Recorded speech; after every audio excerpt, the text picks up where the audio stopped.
अगर रात 12 बजे तुम्हें यह वीडियो दिखे तो मेरी एक बात याद रखना, कभी गांव के उस पुराने बरगद के पेड़ के पास मत जाना, क्योंकि 2 साल पहले वह कुछ ऐसा हुआ था जिसे आज तक कोई नहीं समझ पाया। गांव में एक लड़का था, राहुल। एक रात अचानक से वह गायब हो गया। गांव वालों ने उसे हर जगह ढूंढा, खेतों में, जंगलों में, तालाब के पास, गांव का एक कोना नहीं छूटा, लेकिन राहुल वो कहीं मिला ही नहीं। फिर अचानक से 3 दिन बाद वह उसी पुराने बरगद के पेड़ के नीचे खड़ा मिला, लेकिन अजीब बात यह थी कि वह हिल भी नहीं रहा था, बस चुपचाप खड़ा था, मानो उसे कुछ फर्क ही न पड़े। गांव वाले उसे घर ले आए।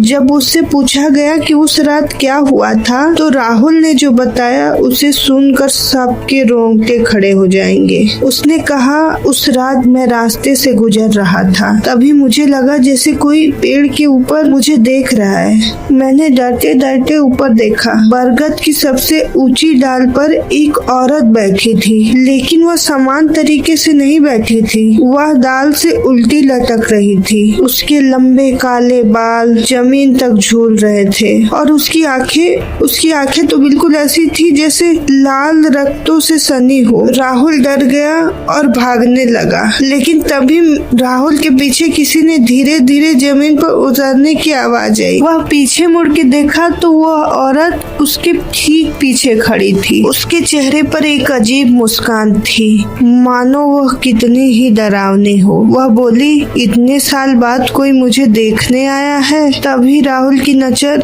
नीचे गई और मानो वह तो दंग ही रह गया। उसके पैर जमीन छू ही नहीं रहे थे, वह हवा में खड़ी थी। राहुल का पूरा शरीर सुन्न हो गया। अचानक उसकी आंखें लाल हो गई और अगले ही पल वह राहुल के पास आ गई। फिर उसके बाद का तो राहुल को कुछ याद नहीं। राहुल ने ये सारी बात गांव वालों को बताई, लेकिन गांव वालों ने एक और चीज नोटिस की। राहुल की एक गर्दन पर लंबे नाखूनों के 3 गहरे निशान थे और उस दिन के बाद हर रात ठीक 12 बजे वह बरगद के पेड़ पर अपने आप हिलने लगता था, क्योंकि लोग कहते थे कि वहाँ आज भी यक्षिणी है और किसी का इंतजार कर रही है। सच सच बताना, यदि आप में से कोई राहुल की जगह होता तो क्या करता? भाग जाते या उस औरत से बात करते? कमेंट में जरूर बताएं।